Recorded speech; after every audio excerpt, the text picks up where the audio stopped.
ይህ በእግዚአብሔር ዘንድ ሞኝነት ነው። ለምን? እግዚአብሔር መንፈስ ነው። የተወለደው መንፈስ ነው። የወለደው መንፈስ ነው። እና እንዴት ተወለደ? እኛስ እንዴት ተወለድን? እንዲህ የሆን እንዴ? እንዴት ነው አወላለዱ?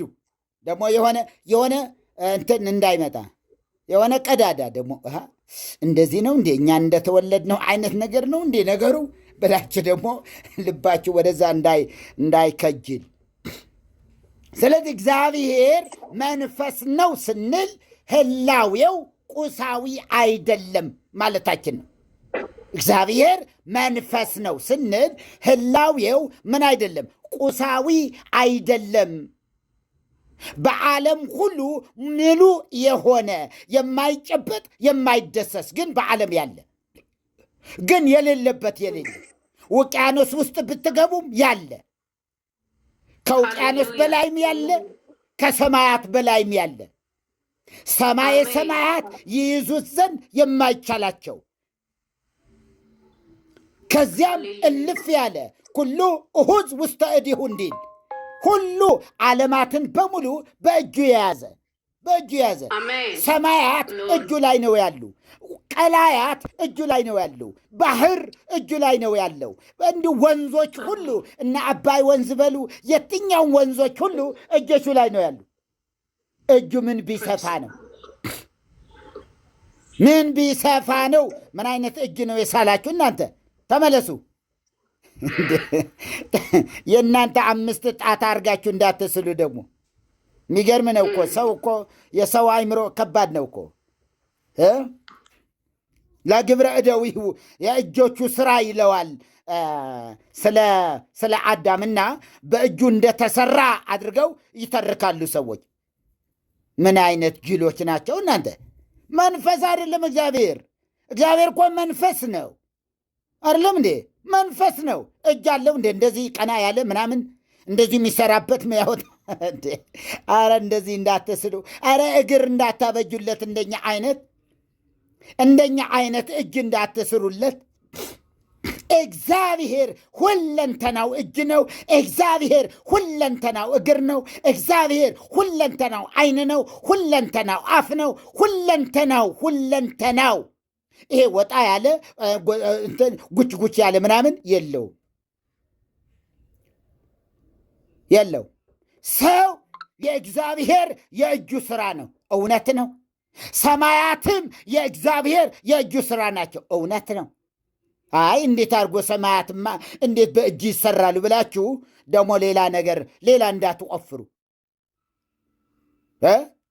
እንደ አሻንጉሊት ጠፍጥፎ የሰራው መሰላችሁ? እንደ ሰውን ጠፍጥፎ እንደ አሻንጉሊት እንደዚህ አሻንጉሊቶች አሉ ልብስ የሚለብሱ ምናምን ነገር፣ አንዳንዱ ጃኬት የለበሱ የሴት ቀሚስ የለበሱ የሴቶች ምናምን ነገር አሉ። እዚህ ከተማ ላይ ታውቃላችሁ፣ ቡቲክ ላይ ድሮ እንዲው ከዛ እኮ ጎጃም እንደመጣሁ እኔ እንደምን አደራችሁ እላቸው ነበረ፣ እንደምን ዋላችሁ እል ነበረና መልስ አይሰጡም። የከተማ ህዝብ ደንቆሮ ነው እኮ እንዲሁ ምንም አይገባው። እንዲሁ እግዚአብሔር ይመስገን አይሉ እላለሁ እኔ። ለካ አሻንጉሊቶች ናቸው።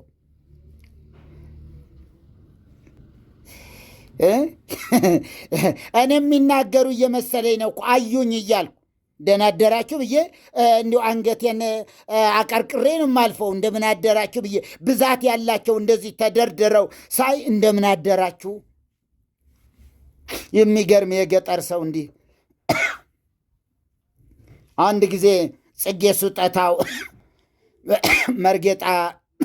መርጌታ ጽጌ ስጦታውን ታውቁታላችሁ።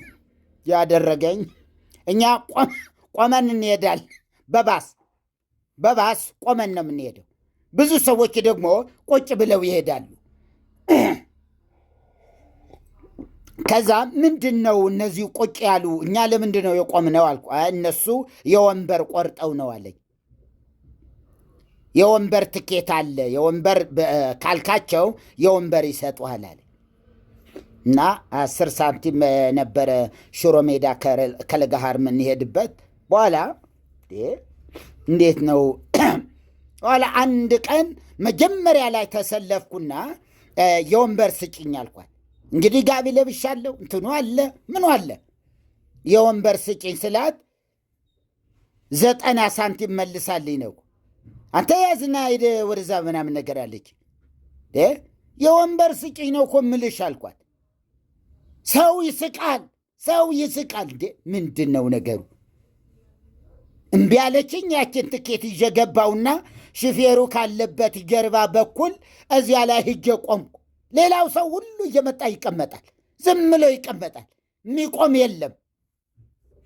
እንዴ ገጠር ሰው ነው ብላ ነው አደለ ንቃኝ የወንበር ያልሰጠችኝ ብዬ በጣም እንትን አልኩና ከዛ አንዱ ሳብ አድርጎ ናዚ ጠጋበን ናዚ ተቀመጣለኝ። የሆነ ልጅ ነበረ፣ እሱን አስነሳና አይ የወንበር እኮ አይደለም ትኬቴ ይኸው አልኩት።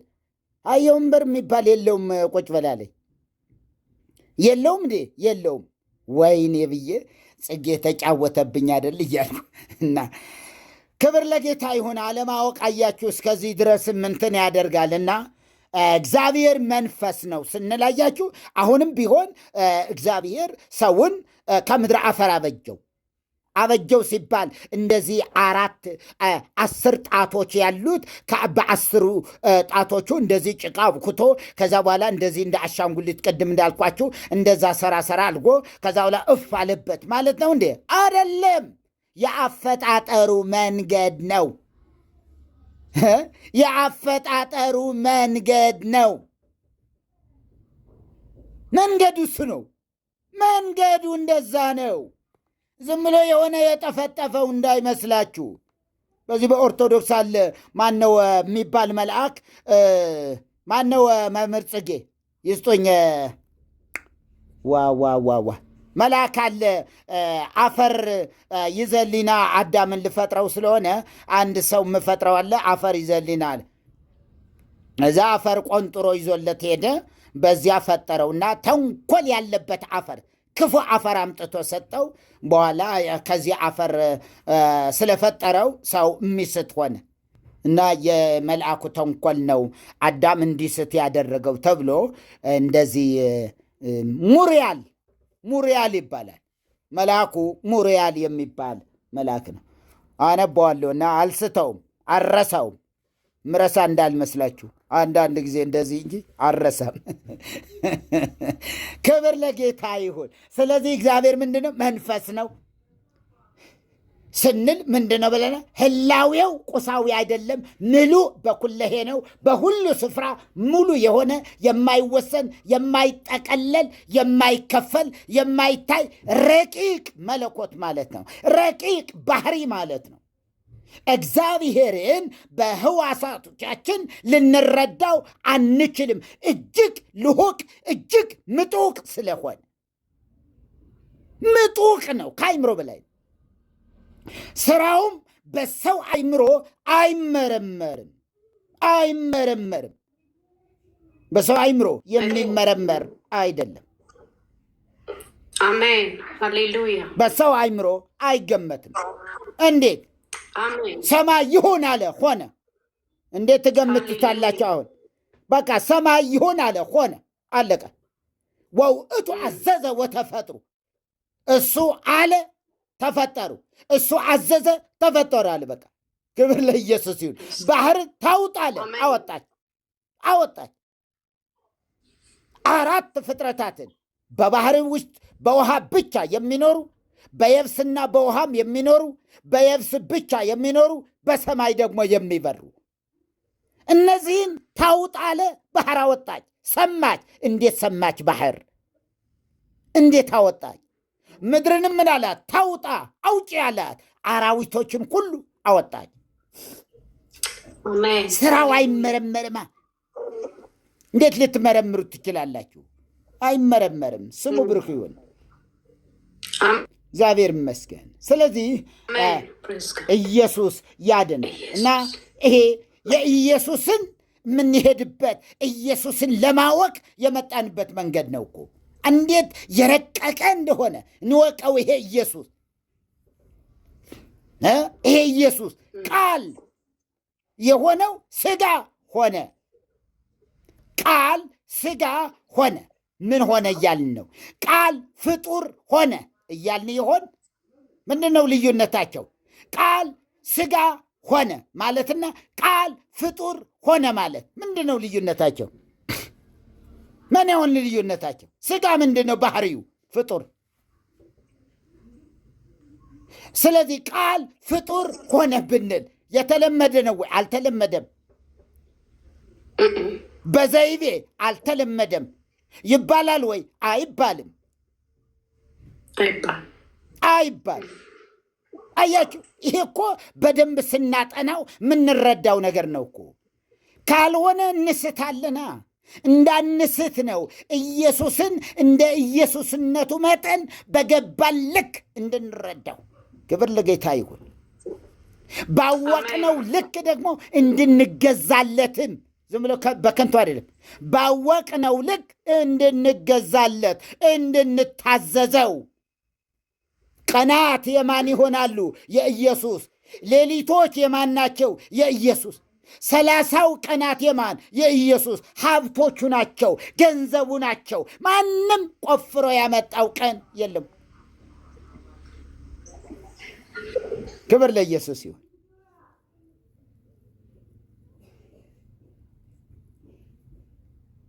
እግዚአብሔር ይመስገን። ስለዚህ እንግዲህ አንድ ነገር ከአንድ ነገር የሚገኘው በድርጊት ወይም በስራ ነው። በስራ ወይም በድርጊት ነው አንዱ ከአንዱ የሚገኘው። በግብርም አንድ ነገር ከአንድ ነገር ይገኛል። ለምሳሌ እግዚአብሔር ፍጥረታትን ሲፈጥር የመጀመሪያው ቀን ላይ እንዲሁ ፈጠራቸው።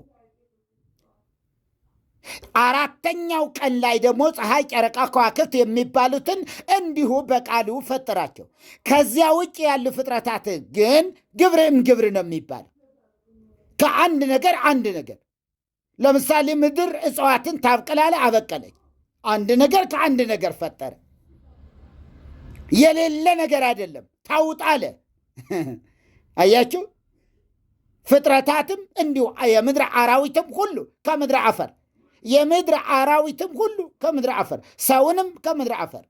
ይህን ሁሉም ወገኖች እየተማርነው ነበረ። እንዲያው አልነበራችሁም እንጂ ዘፍጥረት 1ን፣ ዘፍጥረት 2ን፣ ዘፍጥረት 3ን እስከ ዘፍጥረት 5 ድረስ እንዲሁ የረሳችሁ ሰዎች ትኖራላችሁ እንጂ እንዴት ትንትን አድርገን እንደሄድንበት እግዚአብሔር በረዳን መጠን ሄደንበታል። ብዙ የቀረባችሁ ነገር አለ። እባካችሁ ዓርብን እንዲሁ ለዚህ ጊዜ ሰውት፣ መስዋዕት አድርጉት፣ መስዋዕት አድርጓል። አብርሃም ይስሐቅን እንደሰዋ አንድያ ልጁ የሚወደውን ልጁ በስተእርጅና ያገኘውን ልጁ ነገ ላያገኘው ያውም ሲሰዋው እኮ ላያገኘው ለዘለዓለም ከህሊናው ፋቀው፣ ለዘለዓለም ከህሊናው ረሳው። ለእግዚአብሔር ይኸው ብሎ ነገ አገኘዋለሁ ብሎ አስቦ አይደለም። የሚገርም ነገር። ስለዚህ እስኪ ኢየሱስን የምናጠናበት፣ ኢየሱስን የምናውቅበት፣ ኢየሱስ ማን ነው ለሚለው ቀን፣ ለሚለው ጥናት ይሄ ጊዜ መስጠት አለብኝ ብላችሁ አስቡ ሁላችሁ። ክብር ለኢየሱስ። ስለዚህ እንደዚህ ነው። ስለዚህ ብሁተ ልደት አብ ወልድ መንፈስ ቅዱስ በህልውና ወይም በቅድምና አንድ ሲሆኑ በግብር ግን ይለያያሉ። እንዴት? በቅድምና በመኖር በህላዌ በመለኮት በርቀት በስፋት በዚህ ሁሉ በመፍጠር በመስጠት አንድ አምላክ በግብር ይለያያሉ። የተለያዩ ናቸው። እንዴት ባለው ግብር? አብ ላኪ ወልድ ተላኪ፣ ወይም አብ ወላዲ ወልድ ተወላዲ፣ አብ ቀቢ ወልድ ተቀቢ፣ አብ ሿሚ ወልድ ተሿሚ። በዚህ መንገድ በአካልና በግብር ቢለያዩም በመለኮትና በባህሪ ግን አንድ። ምን አልኳችሁ? አብ ላኪ ወልድ ተላኪ አንድ፣ ወይም አብ ወላዲ ወላጅ ማለት ነው፣ የሚወልድ ማለት ነው። አብ የሚወልድ ወልድ የሚወለድ በግዕዙ አብ ወላዲ ወልድ ተወላዲ። ሌላስ አብ ቀቢ ወልድ ተቀቢ። አብ ሿሚ ወልድ ተሿሚ። አያችሁ? ክብር ለእግዚአብሔር። አሜን። በዚህ አንድነት መካከል ደግሞ ወልድን የተቀበለ አብን ተቀበለ። ማቴዎስ 10:40 ላይ አብን የተቀበለ ወልድን የተቀበለ አብን ተቀበለ። ለዚህ ነው ሐዋርያትን እናንተን የተቀበለ እኔን ተቀበለ። አለቀ። ክብር ለኢየሱስን።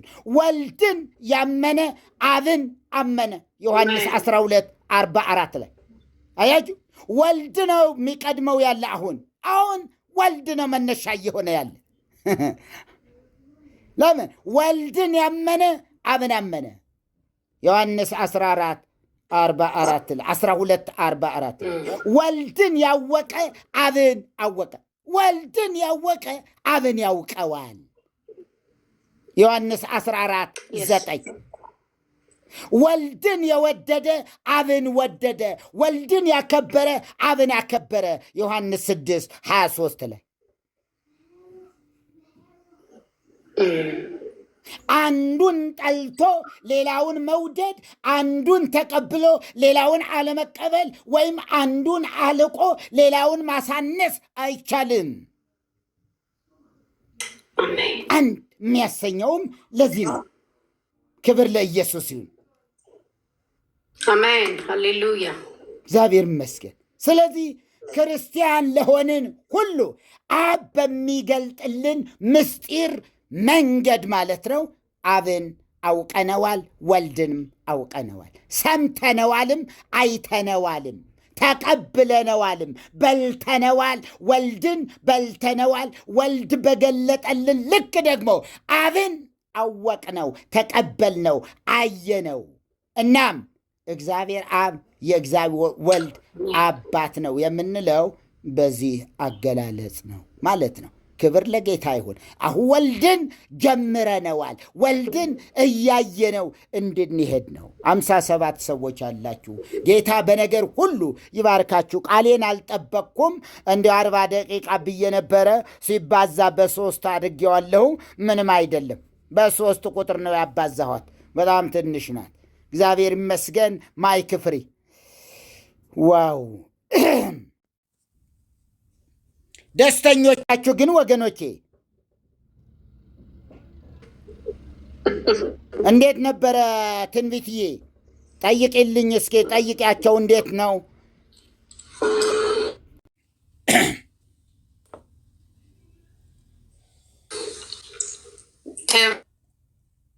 አሜን አሜን። ኧረ ውሃ ለእግዚአብሔር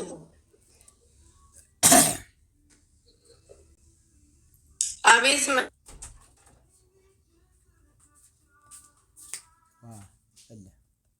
ለብ እራት አለ አምጣው። አርጌታ አቤት ትንምዬ አናገርሽኝ። ያ በጣም ክብር ለጌታ ይሁን። የወጣችሁ ቅድም ተመልሳችሁ ግቡ ወንድሞቻችን፣ ግቡ። መምህር አውደ ወንጌል እንደዚሁ ሌሎቻችሁም ከመጀመሪያው ጀምሮ ስለነበራችሁ እናንተም ስለምትናገሩ ገባ በሉ።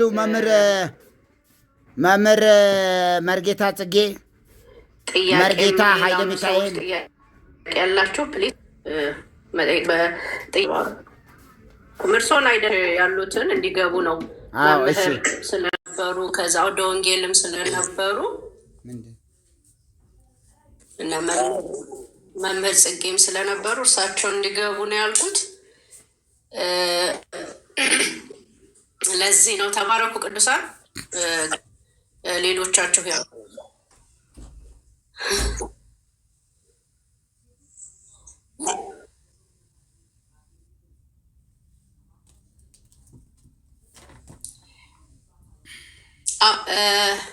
ኤፍቢ አውደ ወንጌል የሚለው መምህር ጽጌ ነው። እሳቸውን አስገባቸው። እያስገባ ስለሆነ ሰዎች